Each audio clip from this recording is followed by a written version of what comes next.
euh, pour la présentation. Alors, cette présentation a été réalisée en collaboration avec Andrea Bellicciu, qui est notre assistant de recherche, ainsi que Dr. Stéphanie Castonguay, qui est responsable de notre axe de recherche en microbiologie et maladies infectieuses. Je vois pas votre PowerPoint, Dr. Nguyen. Hop, attendez. Désolée.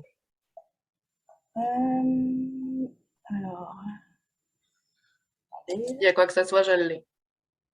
vous pouvez l'afficher d'abord, peut-être? Non, je sais pas. Attends. Oui, je peux. Si vous n'êtes pas capable, je peux. Est-ce que ça marche, là? J'ai demandé la... Ça fonctionne toujours pas? Non. Est-ce que vous voulez que je le fasse? Oui, s'il vous plaît. Parfait. Juste me dire quand changer les Ouais. diapos. Pas très, très long, là. Faut juste que je l'ouvre. Vous faites quand vous commencez à parler, je vais essayer de vous rattraper. OK. Ah, on le voit maintenant. Ah, vous le voyez? Bon, parfait. OK. Alors, donc, attendez. C'est bon. Alors, on va vous présenter un peu comment on a débuté cette aventure, le parcours qu'on a eu depuis les 2 dernières années, les enjeux et les solutions.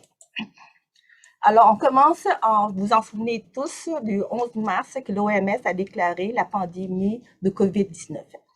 Et en ce moment-là, vous en souvenez que la région de Laval a été une des régions les plus touchées au début de la pandémie au Québec. Et ainsi comme cliniciens, nous avons tous été probablement, en ce moment-là, on n'a aucune thérapie approuvée pour la COVID-19. Et également, l'OMS a demandé également des cliniciens de penser à inclure dans nos traitements, de participer au projet de recherche pour contribuer à l'effort mondial pour bâtir les connaissances sur le COVID-19. En ce moment-là, fin mars, on a commencé à regarder un peu les projets de recherche qui existent en ce moment-là à l'échelle planétaire.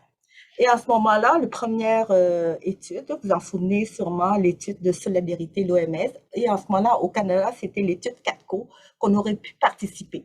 Cependant, comme on commençait simplement, alors c'était difficile en ce moment-là de partir ce projet de recherche-là par manque de financement, puisque c'est un projet de l'OMS qui donne des financements beaucoup plus restreints. Et rapidement, une semaine après, Dr. Castonguay a eu vent du projet de recherche sur le plasma convalescent Concorde, l'étude Concorde, qui est pilotée par l'équipe de l'hôpital Saint-Justine. Et en ce moment-là, on a pu, avec la collaboration de l'équipe de recherche, essayer d'aller chercher à la Fondation un support financier d'urgence pour débuter ce projet de recherche. Et Dr. Tando, également, en directrice de la banque de sang, a pu nous aider également dans ce projet. Et à ce moment-là, on s'en souvient, il y a 2 ans, que toutes les équipes de recherche sont sur pause en ce moment-là. Les équipes de cardiologie et de hémato-oncologie ont pu nous aider initialement pour partir de recherche, alors que nous n'avions même pas en ce moment-là d'assistant de recherche. Donc, on a commencé ce projet-là. On était avec Dr. Nathalie Rivet, Dr. Simoneau, Dr. Castonguay et moi-même, puisque le reste de l'équipe ont été submergés dans la prévention des infections et du côté laboratoire pour chercher également les développements de technologies pour dépister le COVID-19. Alors, il a fallu trouver un assistant de recherche.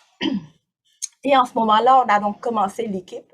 On a pu bénéficier également de l'aide de Dr. Roussos, intensiviste, qui est déjà expérimenté dans les études de recherche, et notre équipe de microbiologie et le directeur administratif, M. Pataclini. Donc, il a fallu planifier la recherche du COVID de façon rapide et penser également comment la pandémie va évoluer, les capacités de recrutement auprès des patients. Il faut penser également qu'est-ce qu'on fait durant les périodes creuses intervages. Alors, les acteurs de notre essai clinique, c'est sûr, on part avec le patient et sa famille en cas d'inaptitude. Comme investigateur, il faut qu'on connecter avec l'équipe traitante et l'équipe de recherche qui est une équipe multidisciplinaire. On travaille avec le pharmacie, les inhalothérapies, le côté de laboratoire également, et tout ça dans un cadre légal et réglementaire de la gestion documentaire. On vous présente rapidement les 8 projets qu'on a fait depuis les 2 dernières années, dont le premier étude qu'on a parlé tantôt, l'étude Concorde, qui utilise le plasma convalescent pour les patients atteints de COVID-19, grâce aux dynamiques de notre assistant de recherche, les efforts surtout de Dr Castonguay, on a été le meilleur centre de recrutement durant 4 semaines à l'été 2020, jusqu'à ce qu'on a perdu notre assistant de recherche. Après ça, on a eu un creux. Donc, on a commencé par après l'étude COSI qui a commencé à l'été 2021, qui c'est un essai qui utilise le ozanimod, qui est un immunomodulateur, qui est approuvé en sclérose en plaques, pour voir son impact sur l'évolution de la pneumonie COVID-19. Il y a eu également l'étude de clutation, qui veut lui montrer une relation entre un faible niveau de clutation et la sévérité de l'atteinte pulmonaire en COVID. Il y a l'étude Coroken, qui est le dépistage de la COVID-19 par le chien via un spécimen salivaire. Il y a également le projet FTIR, qui évalue une nouvelle approche diagnostique pour le dépistage de la COVID-19. Également, on a eu l'étude FAS également, qui utilise le furosémide en nébulisation aux soins intensifs pour l'inflammation pulmonaire chez les patients intubés. Et en dernier, durant les périodes hors vague, on a, pour optimiser le temps de notre équipe de recherche, on a fait une étude rétrospective. Vous avez, vous avez parlé tantôt des bactéries multirésistantes. Alors, on essaie de savoir les facteurs de risque d'acquisition nosocomiale, les entérobactéries productrices de carbapenémase à l'opacité de la santé de la vague. Donc, les points positifs. Alors, on a commencé vraiment notre intérêt en recherche avec l'arrivée de la pandémie. Ceci nous a permis de développement des partenariats. On a parlé tantôt de Sainte-Justine. L'étude COSI également, on a participé avec le Centre de recherche universitaire cardio-pneumo de Québec. On a collaboré avec des gens du CHUM, l'hôpital Sacré-Cœur. On a pu développer et essayer de nouvelles technologies. Avec l'étude COSI, par exemple, on a pu bénéficier de l'utilisation d'un appareil qu'on appelle l'appel FRI2, qui est utilisé pour ajuster de façon automatique le besoin d'oxygène du patient. Et même, on a pu utiliser cet appareil-là même pour des patients non COVID. Donc, on a pu essayer donc également développer des moyens, nouveaux moyens de dépistage, de nouvelles technologies de dépistage. Dr Bergevin a pu publier également son essai sur l'utilisation, son développement des tests salivaires pour le test du COVID-19. Et donc, on a contribué également à l'effort mondial pour bâtir les connaissances de COVID. Donc, c'est sûr qu'on a parlé tantôt des enjeux, vous vous en souvenez initialement.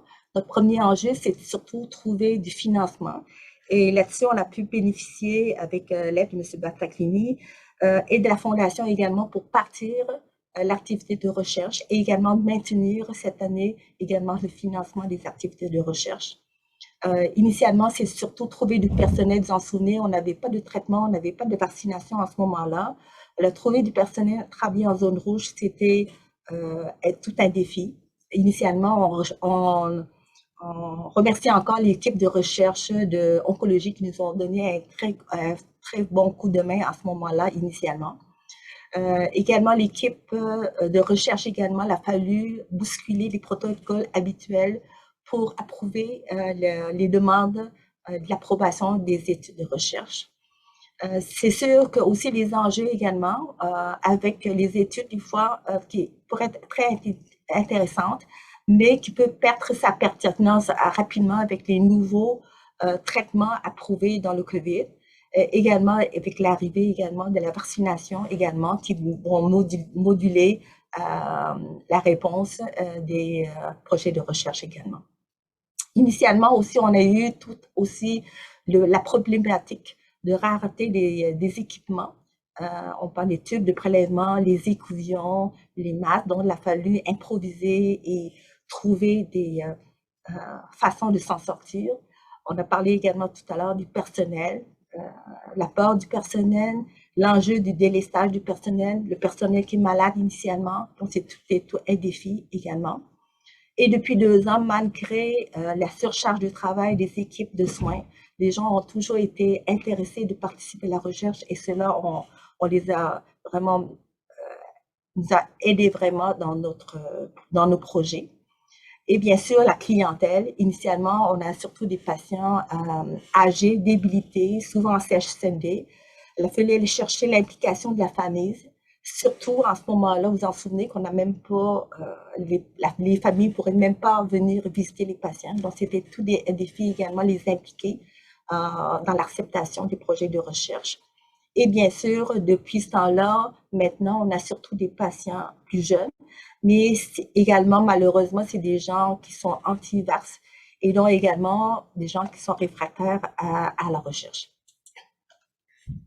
On a parlé tantôt, vous voyez ici les enjeux, on voit, tantôt on allait parler de mars, donc on a pu commencer le premier projet également en juin, en septembre. Et par la suite, on voit qu'il y a eu un poste de recrutement quand on a perdu notre assistant de recherche en septembre 2020. Et par la suite, on a recommencé avec à l'arrivée de notre nouvelle assistante de recherche en janvier 2021. Quand on a commencé, ça a pris quand même 6 mois avant que l'étude COSI a pu commencer. Et quand le recrutement, ça a commencé comme au mois de juillet, alors que c'est là qu'on a eu un creux de nouveau COVID avec l'été, le beau temps et tout ça. Et qu'on a recommencé à augmenter notre recrutement au mois de janvier à ce moment-là. Cependant, les intérêts des patients, vous avez vu que sur la ligne blanche, c'est là, les patients sont initialement très ouverts, mais rapidement ont perdu leurs intérêts et ne voudraient même pas discuter avec nous des projets de recherche. Donc, les solutions à envisager. On sait que le processus d'acceptation des projets de recherche prend du temps. Faut préparer, planifier. Faut trouver d'autres façons de voir les choses, comment on fait pour la gestion documentaire. On a adopté le logiciel DocuSign rapidement pour pouvoir signer autant des consentements et également pour nos papiers de recherche également. Faut faire connaître notre offre de recherche de l'équipe microbiologie maladies infectieuses qui est nouveau. Et chercher à la collaboration des équipes traitantes sur les unités. Discuter avec les patients qui sont sceptiques, ils ont besoin d'informations. Et également, il faut penser également diversifier nos études en raison de la clientèle qui est réfractaire pour d'autres études en microbiologie maladies infectieuses. Donc, ici, c'est comme un exemple d'un pamphlet que Andrea a développé pour informer les patients des projets disponibles au CIS de Laval sur les études sur le COVID. Il a fallu également penser à comment organiser nos travails. Les patients, ça prend de plus en plus d'énergie pour le recrutement. Donc, il faut organiser notre travail en conséquence également. Donc, voilà, merci. Oui, merci beaucoup, Dr. Nguyen. Wow, c'était vraiment quelque chose pour les communes de mortels comme moi. Ça paraît quelque chose d'extrêmement complexe d'avoir à traiter tous ces enjeux-là, ne serait-ce que la coordination des différentes équipes qui ont intervenu, mais tout le contexte de la pandémie, des gens stressés, des surcharges de travail, des patients anti-vax, anti-recherche, c'est vraiment extrêmement, en tout cas, moi, je suis extrêmement impressionné. Alors, merci beaucoup pour cette présentation. Je me demandais, avec la COVID, le nombre de cas qui sont à la baisse, est-ce que ce type de recherche se produisent encore? Est-ce qu'il y a d'autres projets qui sont prévus? Ben, en fait, comme l'étude COSI, en fait, on a commencé au mois de juillet l'an passé pour le recrutement et le recrutement a été arrêté au mois d'avril cette année. justement à cause qu'avec l'avènement de la vaccination et tout ça, il y a de plus en plus difficile. C'est pas seulement chez nous, également même à l'Institut de recherche à Québec et d'autres centres qui participent à l'étude COSI, c'est de plus en plus ardu de trouver des patients qui veulent y participer. Alors, c'était arrêté sur les 48 patients qu'on veut aller chercher. Je pense qu'on était arrêté à 43 patients parce que malgré les efforts de toutes les équipes, c'était plus possible de trouver des patients. C'est sûr que on a quand même eu beaucoup de traitements innovants quand même depuis 2 ans, ce qui fait également que ça change la donne également. Les patients maintenant ont d'autres portes de sortie, si on peut dire. On a d'autres traitements qui existent maintenant par rapport à il y a 2 ans. Alors, aller chercher cette population est de plus en plus difficile. Mais effectivement, les études actuellement sur le COVID, en fait, on n'est plus capable de recruter comme tel. Même les études aux soins intensifs également, c'était très difficile de trouver des patients actuellement. Et c'est pour ça d'ailleurs que notre axe de recherche actuellement, on est en train d'orienter sur d'autres projets de recherche, d'autres, par exemple, l'utilisation d'antibiotiques ou d'autres choses, pour pouvoir continuer notre axe de recherche qu'on veut garder, bien sûr, en microbiologie maladie infectieuse, mais pour l'instant, pour les études sur le COVID est comme beaucoup plus restreint, si on peut dire. Merci beaucoup encore une fois pour cette présentation vraiment très, très, très intéressante. Je ne sais pas s'il y a d'autres questions. Pas pour l'instant. Alex, avais-tu quelque chose à compléter? Je vais me permettre un petit commentaire, comme j'ai pu assister aux premières loges au développement, à l'émergence de cette équipe de recherche pendant la COVID. Je voulais juste dire qu'en pleine pandémie, en pleine crise, la motivation de l'équipe en maladies infectieuses était exceptionnelle pour essayer de trouver des nouvelles solutions. Et c'est ce qui a amené l'équipe vraiment à s'inscrire dans un processus de recherche et à développer un nouvel axe de recherche. C'est pas facile de faire ça, puisqu'effectivement, il y a certains enjeux qui ont été mentionnés par Dr. Nguyen, mais ça a été vraiment un parcours quand même où il fallait beaucoup de motivation dans le contexte pour être capable non seulement de participer à des recherches, mais de développer un nouvel axe de recherche comme ça et s'inscrire. Puis maintenant, on est dans l'enjeu, c'est vraiment de pérenniser cette équipe de recherche-là à travers peut-être des projets, comme vous avez expliqué, Dr. Nguyen, qui ne seront plus dédiés nécessairement à la COVID-19, mais des problématiques en microbio et maladies infectieuses. Donc, je veux vraiment vous féliciter pour cet enthousiasme, cette motivation là, à travailler pour trouver des solutions dans un contexte vraiment extrême là, que vous avez vécu. Merci encore une fois, Dr. Nguyen. Merci.